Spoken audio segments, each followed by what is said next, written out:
MysteryWire.com, home of the unusual and unknown. From Area 51 to the paranormal, it's your source to the most vetted UFO stories and special investigations in the world. Take a journey into the universe of MysteryWire.com. Stafford Betty, I don't imagine there are a lot of people like you, people in academia working for a university who study the afterlife. It must be a very small fraternity, is it? It is. As a matter of fact, sometimes I feel like I'm a fraternity of one. That must not be true. I know that there are other people who are interested in my research in academia, but I don't know anyone who has gone into it in anywhere near the depth that I have. I've published 5 books on the afterlife in the last 10 years, and I think that's quite unique in the profession. So, yeah, it's quite different. 5 books in a couple of years. The Afterlife Therapist is the most recent. In 10 years, not 2. 10 years. 5 books, 10 years. I mean, it sounds like a mission, as an obsession, as much as a project. It is. I wouldn't say obsession, because my life is it's much broader than just my interest in the afterlife. But by all means, it is a mission. And the mission is to get this, I think, extraordinarily good news out to the public. And the public is receptive to it. Academia is not yet. And the reason that the public eats these books up, and one of them has done surprisingly well, the first one that I published way back in 2011, is that the news is so good. Most people don't like the idea of simply dying and becoming nothing. That's a real downer for most people. Now, I've talked to people who say they actually prefer that. It makes me wonder if they are in denial or if they really have a miserable life. Because what shows up in my research is a fascinating world of considerable beauty and of tremendous interest to those who survive and have led a basically decent life. We certainly are held accountable for the deeds that we do. And in this respect, our research dovetails with the religions of the world. They've always preached that, we get what we deserve. And that turns out to be largely true, not in the same way that religions imagine it. We can get to that a little bit later. But without a doubt, the kind of character that we form in this life, by the choices that we make and by the habits that we build, spill over into the kind of afterlife that we are likely to at least start out at. The religion, the will is always free, and we can make adjustments once we get over there, and we can make changes, radical changes, and we will be encouraged to, many of us, because there are definitely dark worlds where many dark people are going to find themselves initially. How much academic freedom did you have? I mean, you spent decades in the university system in California, right, and have published books, and were clearly interested in this topic. Was there pushback professionally for you? I mean, I can see that a profession of religion might be okay in pursuing this, but I don't know what kind of reaction you got from your colleagues. Yeah, it's very negative, without a question. When I retired a little less than a year ago. It took me 3 years to get a well-deserved emeritus. And that's something that professors need in order to continue their work and look as if they are in good standing once they retire. And that came from that those earlier turndowns were the pushback. Certainly my colleagues mostly felt that they did not want me to be associated with their reputation. They felt that my presence there was a kind of a tarnishing of their own reputation and the reputation of the Philosophy and Religious Studies Department at CSU Bakersfield. So that really did work to my detriment. It kept me from making contact with the best students, the brightest students, who were steered away from me for fear that I would contaminate them. Absolutely, there is no question, but that my interest in another world suggested to them that I must have been a fairly unhappy person because I wasn't content merely with this world. You know, I think I'm a lot happier than almost all of them because I don't fear death, and they do. How much of it is wishful thinking? I mean, you've had to consider this. I mean, how, you know, you said that a lot of people are hoping for an afterlife. Right. Some people don't care. I mean, you know, it is something we'd like to believe that we go on. So I would worry that in your kind of research that clouds the issue. It surely does. And that's why I have gone to such great trouble to research in depth, looking at dozens and dozens of accounts coming to us from the other world through legitimate mediums to make sure that, you know, that I'm not guilty of this kind of wishful thinking. And I'm quite sure that I'm not. The evidence just keeps pouring in, not only from mediumistic research, but from other areas as well. You're probably aware that there are such things as deathbed visions, near-death experience. There's a lot of research done on little kids who remember previous lives. There are very strong, a great deal of research done on what we call apparitions or ghosts. Many ghosts have been seen simultaneously by many people. And the research that has been done in this area is extraordinarily deep. I don't know anyone who is living today who, with a few exceptions, who have put all of this together as thoroughly as I have. But there certainly have been people in the past who have researched one or another of these areas in tremendous depth. And I'm deeply indebted to all of these researchers. Let's talk about science versus religion in dealing with this issue. So the afterlife has long been the province of religion based on faith. Right. And science, as you have told me before, has been pretty hostile to it. You've written an article about the looming divorce between religion and the afterlife. I'm guessing that you get pushback from both sides, that religion is happy that science is going into that, and science isn't happy that you're dealing with a religious topic. So talk about both halves of that issue. Yeah, thanks, George. That is of great interest to us all. First of all, scientists are put out because I am alleging that there is such a world that they can't measure and that most of them don't believe in. And without a question, I am doing that. And the assumption by them is that all of our experience comes by way of the brain, and the brain generates all of our experience. That's not the conclusion that I draw and that my fellow researchers draw, not at all. We recognize the importance of a healthy brain because it is, let me get the right word for this. This is an important topic. Hold on a minute. Yeah, the brain is not the generator of our experience. We researchers feel that, and we have excellent reasons for this, that the brain is the receiver and the transmitter of the information that we come to.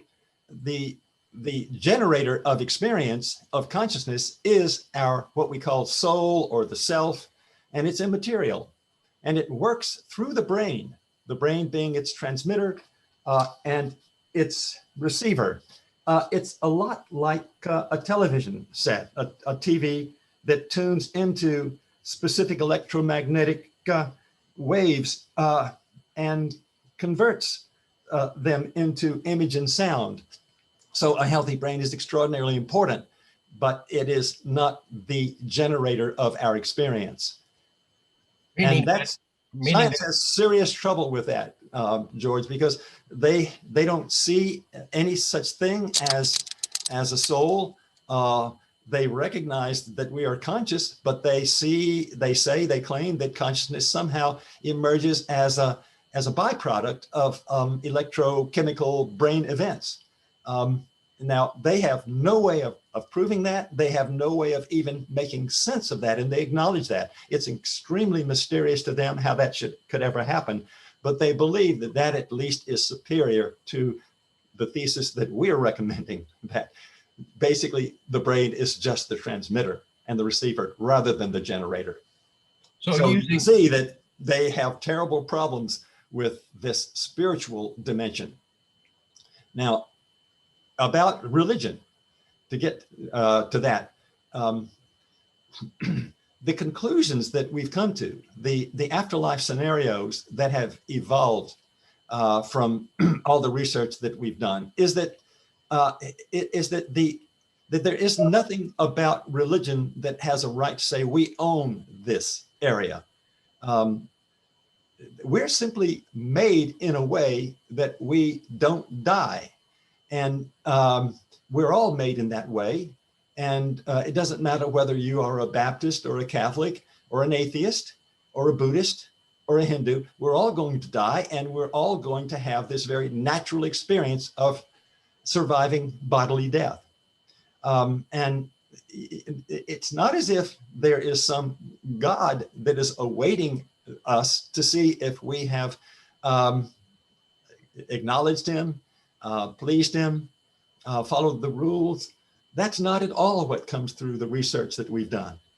So you can see that religious people find our conclusions rather daunting and suspect. Not all of them, because there are some who have open minds and find this intriguing and find that their perspectives have broadened and that we bring to the table something far more attractive than their scriptures have ever imagined. So, but others are completely turned off and threatened. So there you have it. Let's talk about consciousness a little bit. Science doesn't really know what it is. The assumption is that it's generated by the brain, and when the body dies, the brain dies, consciousness is gone. It's sort of like your comparison to a television set, I guess. You pull the plug on the set, right? The set's dead, but the programming is loading out. That's right. That's well done. Another analogy is this. Take the analogy of a computer that operates. It functions wonderfully as long as there's no glitch, as long as there's no bug in the computer, as there's no virus. But if the computer has a virus, then you can't communicate. Now, there's nothing that has happened to you, the communicator, but the people on the other side might assume that there's something wrong with you because they can't hear from you anymore. It's nothing wrong with you, but the computer is glitched. It has a virus. And the brain, when it gets sick or when it's damaged, will make it seem as if you simply have disappeared or you have degenerated into something that is subhuman or at least subnormal, when in point of fact, what appears to be the case is that there's nothing wrong with your consciousness, nothing wrong with your soul. It's just that you can't communicate through in the normal way because your computer is damaged. Your brain isn't working. And that is the conclusion that becomes overwhelmingly convincing once we look at all of the evidence for survival. This must be the case because we know that the brain certainly does shut down and it stops working altogether. There must be something else then that we are and that carries through and forward, and it does. And that is the being that becomes conscious in an afterworld. What is the evidence that consciousness continues after the brain dies? What is it that you study? Give me some examples. I will. I'm going to go ahead and just nail the 10 areas that that we are looking to. And the first one is the near-death experience. There's an awful lot known about that. Let me just go ahead and name these 10 areas, and we can come back and talk about any one that you want to. The near-death experience, deathbed visions. Deathbed visions are quite different from the near-death experience. Reincarnational memories of little children, I mentioned earlier. Communications from the so-called dead through legitimate mediums, apparitions or ghosts, poltergeists, spirits that reach out to us through electronic instruments, so-called instrumental transcommunication. On phones, we get these mysterious calls from another world, and they claim that they are the deceased loved ones of the person they're trying to communicate with. Spirits that possess our bodies or attach themselves to our bodies, and episodes of terminal lucidity in Alzheimer's patients. So in addition to this, we have a proper way of looking at what philosophers are telling us. And of course, we have all of the the claims by the religions of the world, which don't mean much to me. They're very suspect.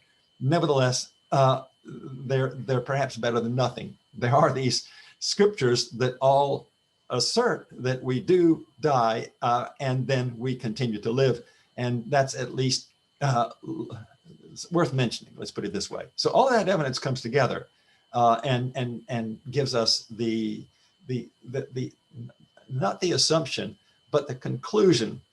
It's so overwhelming, George, that we draw the conclusion that we in fact have the evidence that we do continue on. Do you want to go into any of these areas in greater depth, or? Yes, mediums, for example. So I know in the Afterlife Therapist, you mentioned about hundreds of books that have been written by people who communicate with the other side or say they do. How do we know that it's legit? You know that field has been polluted with some pretty bad characters who pulled off scams over the years. How do you know that they're legit, and how do we know who we're communicating with? Right. Okay. The most important, first of all, there are a number of ways to answer that question. The one that I think is most important is that if you begin to collect these various books, and there are over 100 books that in considerable detail describe the experiences of spirits in the world that we are naming the afterworld, the afterlife, and they come to us in the only way they can, through mediums. And let's put it this way, that is the main way they come to us. That's where we get the most and the best and the clearest information about what that world is like. After all, it's their world, it's where they are, and you would expect them to know a great deal about it. And what they do, and they claim that they are very concerned about the denial of that world. They think that's extraordinarily harmful to human beings. It creates a kind of a darkness in our perspectives, a kind of pessimism about what happens to us when we die, and that's not good.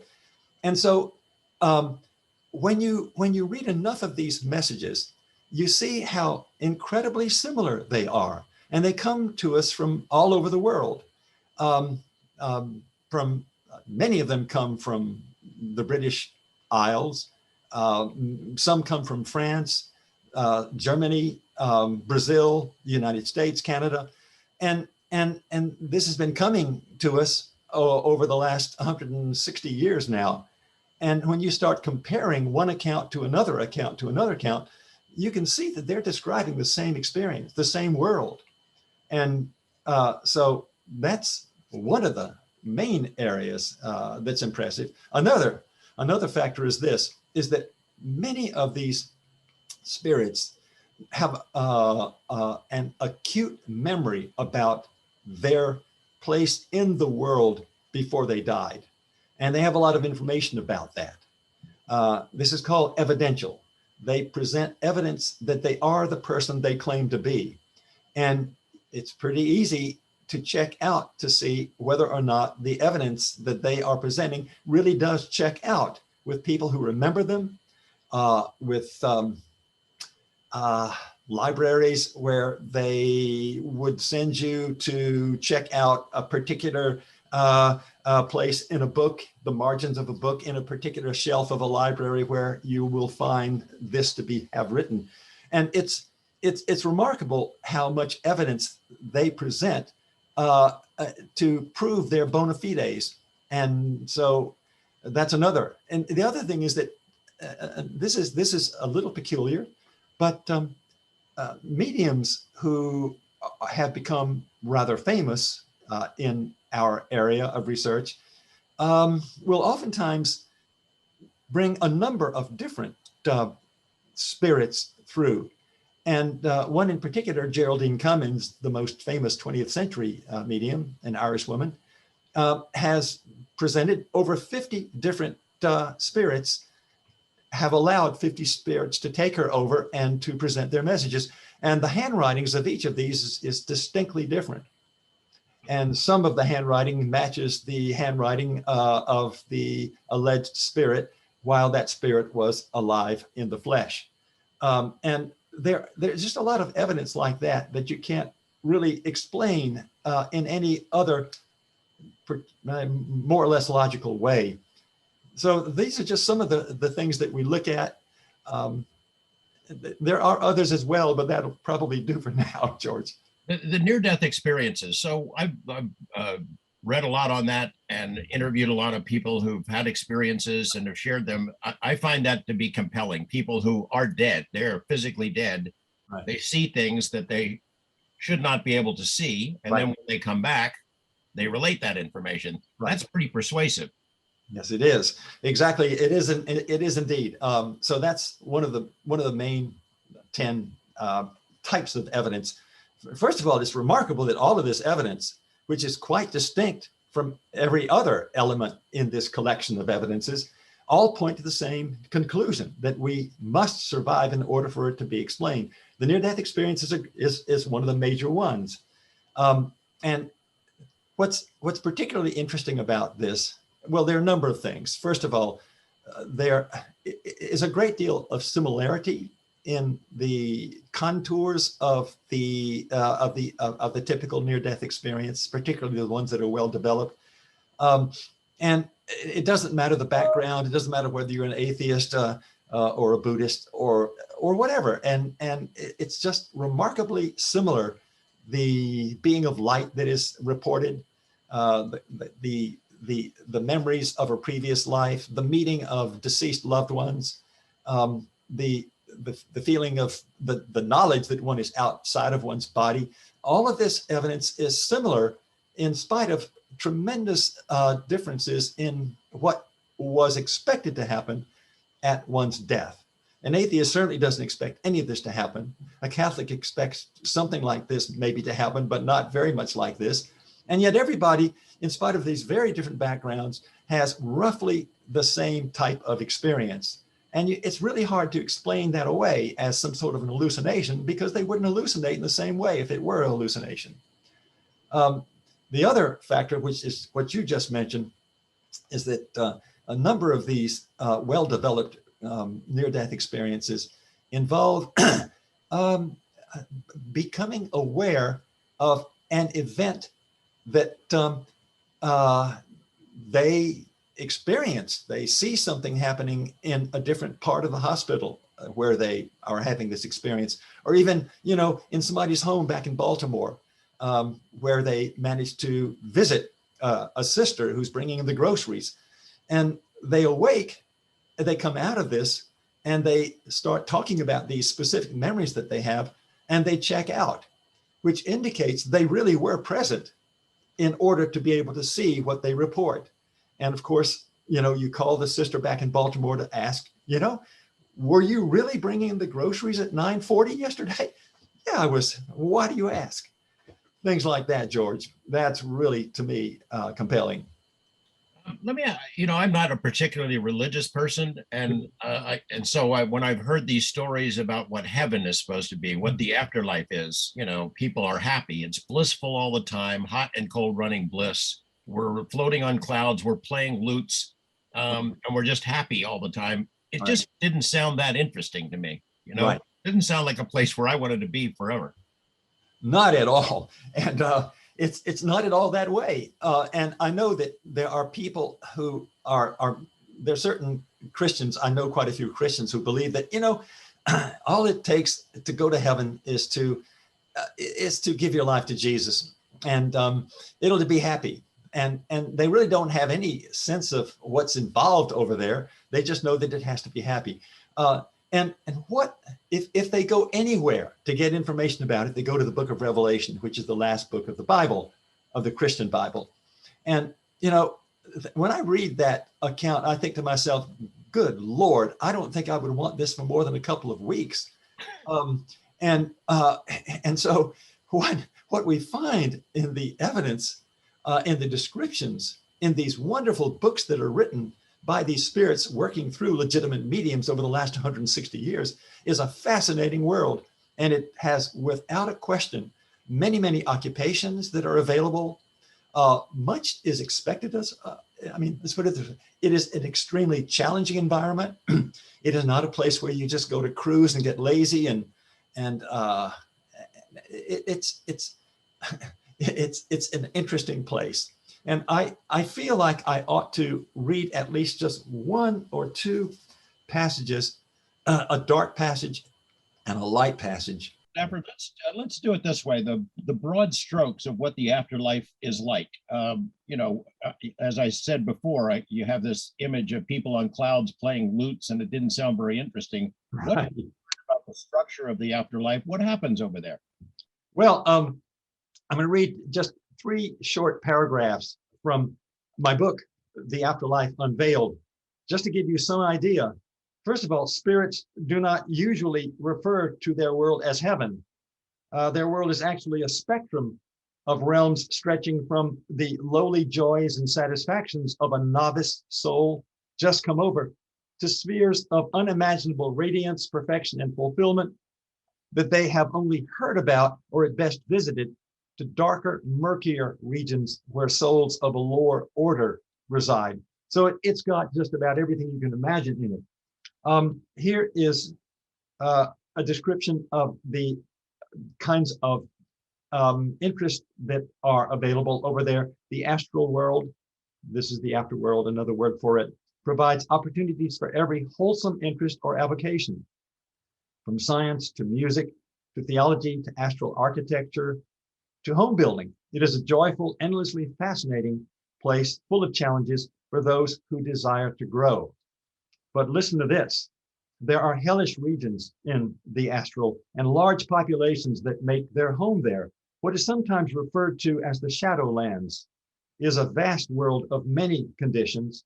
The landscapes vary from sordid city neighborhoods to parched, gray scrubland to dark, lifeless deserts. The vivid clarity of higher realms is missing. Instead, there is a dull overcast. Temporarily lost or confused or stubbornly unrepentant souls populate these regions. So there is something for every kind of human being that we can even imagine. Again, there is a law of karma.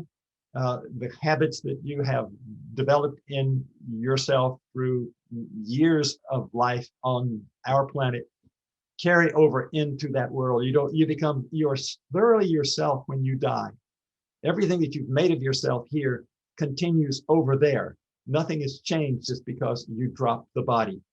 You have a new body. It's the body that is within you right now. Nothing miraculous happens at death. You just shed the outer shell and you carry on into a world that is appropriate for you, given the conditions that you deserve, given your karma. You mentioned about one of the forms of evidence being reincarnation, the memories of children who recall previous lives. Yes. Everybody come back? No. That's not the consensus. Most people do. But the whole point is to go on beyond the need to come back. If you have learned the lessons that are available to us all in a physical planet like Earth, there's no point in coming back anymore. And you will know it. You will not feel attracted to a return. You will want to go on into higher realms, into more spiritual, into more ethereal realms where there's even greater beauty and greater joy for those who are worthy of it and ready for it. And you will not even be attracted to this kind of environment if you're not ready for it. You'll miss the hunger, the food, the sex that you never got enough of on Earth, and we'll come back. This is the picture that I get from reading all of these sources. I'm just going to go and read one thing. You can elect not to return, and many do after they have achieved a certain spiritual development. But the physical plane is a school for learning and development. And so most souls do desire to return for a series of incarnations. But they know going into flesh that rebirth will be no party. They desire to return to earth conditions, not because it's going to be easy or fun, but because the challenge of earth's obstacles and limitations will bring, they hope, the best out of them. But for a relatively mature soul, a return to earth might resemble the experience of a teacher starting a new term after a summer vacation. So I like to think that, you and I are here because we were interested in a new term, in learning more. And my assumption is, given all this information, that everybody here desired a return, or was basically required to return because they were simply unready to go any further in the world of spirit. You mentioned about dark realms. Yep. The dark places, I guess, as a reaction to, as a result of what you do here when you're here on this plane. Yeah. And some of the evidence that you had discussed on your list, ghosts, poltergeists, things of that sort. Yeah. What's going on there? Why are those spirits still attached? Why would they intervene in our lives here, sometimes scare the hell out of us? Right. Yeah. There's a tremendous amount of evidence for the reality of what we can now call earthbound souls, or earthbound spirits. These are spirits who died and went over to the realms of light and found themselves completely uninterested in the spiritual contours of that world, and basically were frightened by a diviner world than they even imagined, and they sort of gravitate quite naturally back to lower realms, into the shadow lands, and even back into earth conditions.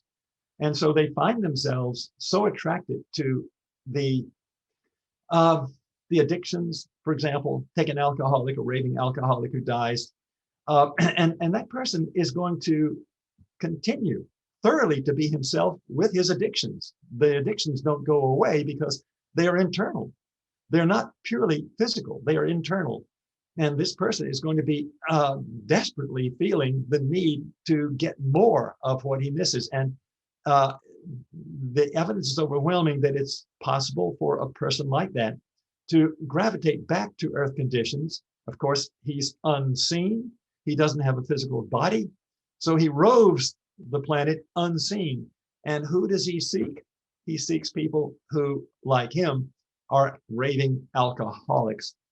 He finds himself in bars. He finds himself attaching himself as much as possible to someone sitting in a bar close to being completely drunk, and sort of imbibing the fumes of the alcohol around him. And that, of course, is a kind of spirit attachment. It can even lead to an outright possession of that person's body. I was going to say, you've written about this. I'm sure this drove your colleagues crazy, but you've written about demonic possession. I have indeed. A real thing. Right. It's a real thing. And it's remarkable how many psychologists and psychotherapists are coming around to an open mind on this subject. I was asked to present my paper on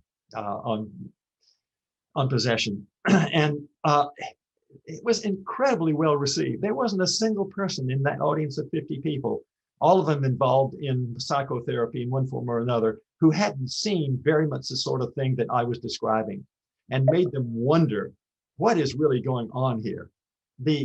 A possessed person is a horrible thing.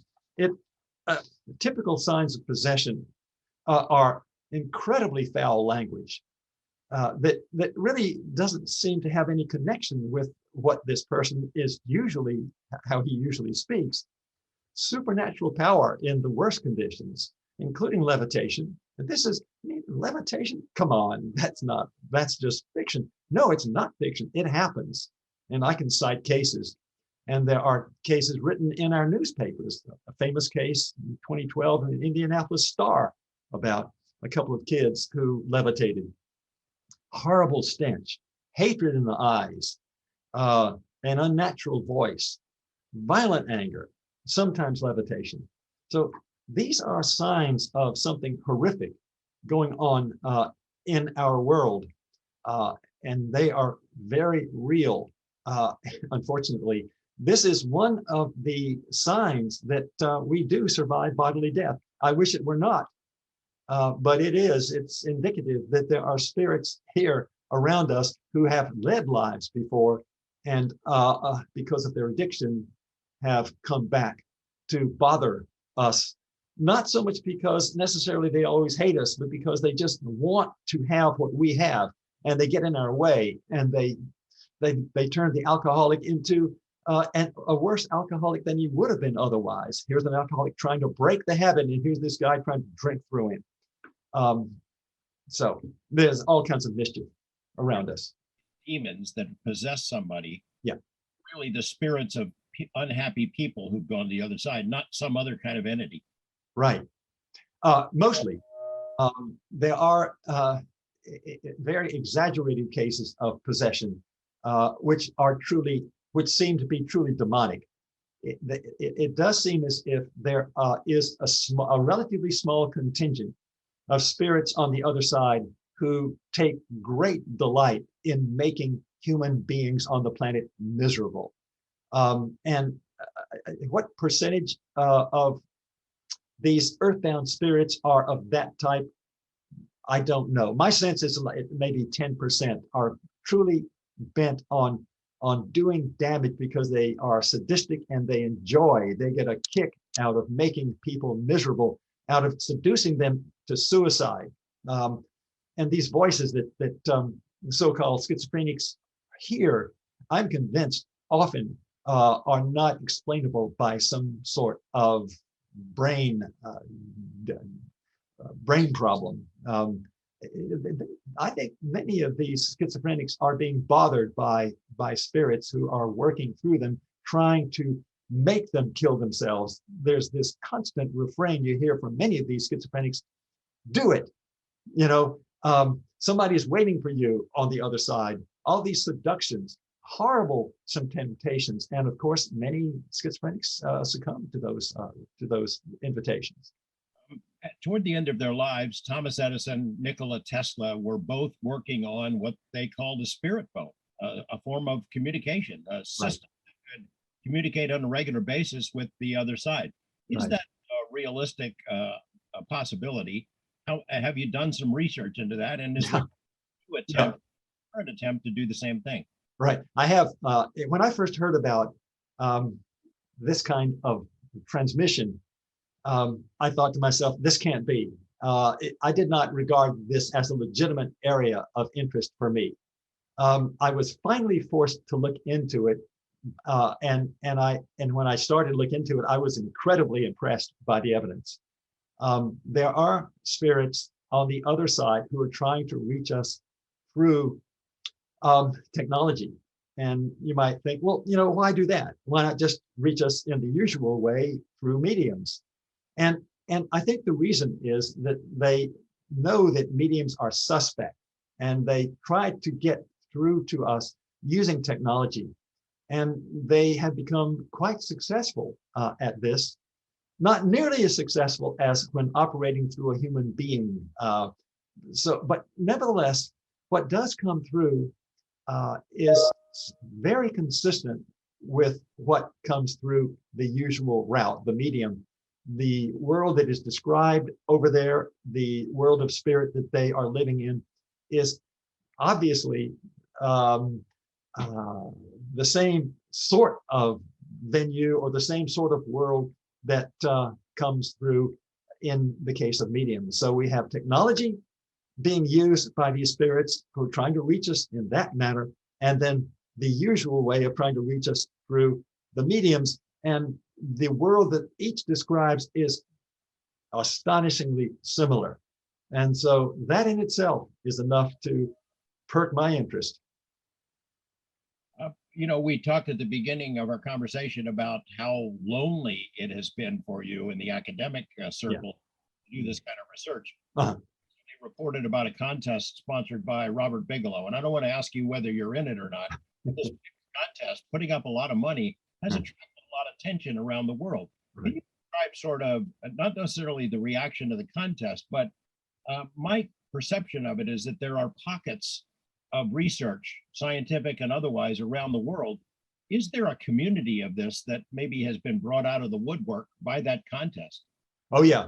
Actually, it's not been brought out of the woodwork. We know each other very well. There are about 75 of us who are members of a closed, I would say, internet group. It's called Survival Net, and it's not, there's no way that an outsider can break into this. It's closed, and there's 75 of us, and these are people. Some of them have credentials far beyond my own.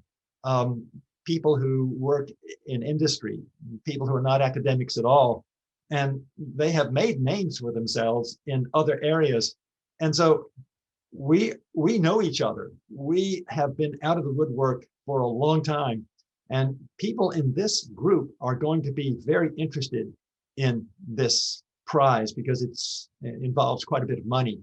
And this is an area where none of us have ever been rewarded with any kind of a grant, or with minimal grant money available, because the science snubs us and wouldn't consider giving us money to carry on with our research, which is a great tragedy because there's probably no research more important than what we do. It has everything to do with the way we look at ourselves and our lives and our future, and yet there's just no money there. And somebody named Bigelow came up with over $2 million in prize money for to invite us to present the evidence for this afterlife that we are so, excited about. And so, yeah, I'm going to be involved in this, and many of my colleagues will be too. So we'll see. we'll compete with each other. A final question. I mean, you look at the bottom line would be, this is a question that pretty much everyone should have an interest in. What happens next? Is there something else? Right. After we die, it can give you hope, I guess, if you accept it, but it's also, hopefully a not just a matter of faith. It's something that you can research, right, find out more. So what would you recommend that people read or study or find out about, other than your book, The Afterlife Therapist? Yeah, there's some extraordinarily strong evidence, a collection of evidence brought into. Yeah, I would send a seeker to a couple of places, in addition to my own books. The 5 books that I've written on the afterlife are really a good place to start to get information about all of this evidence, and indeed about the nature of the afterworld itself. But in addition to that, I am deeply indebted to many of my colleagues who have been interviewed by Jeffrey Mishlove on YouTube in his program called New Thinking Aloud. New Thinking Aloud. And I've done 5 interviews with him, but my colleagues, and there are hundreds of other colleagues who have been invited to speak, and there are literally close to, I think I've counted them, over 500 different interviews that are all related to the subject that we're interested in. Also, Keith Parsons, in the last 5 years, is a British, I think he's retired, and he is a master at creating videos. He places them on YouTube. He doesn't charge anything.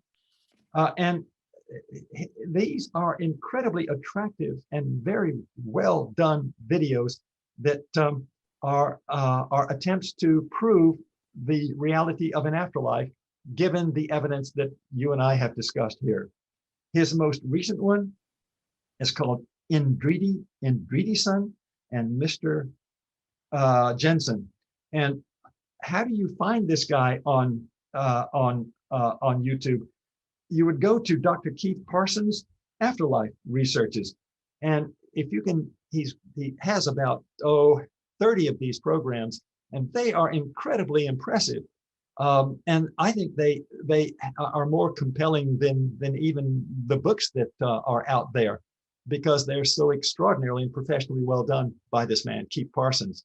He's hard to find online, and I think the only way to get to him is through the knowledge that you would have to have in the knowledge of the actual name of the program, the specific program that he has placed on YouTube. And again, the most recent one is Indridi Indridason and Mr. Jensen, and it's an incredible.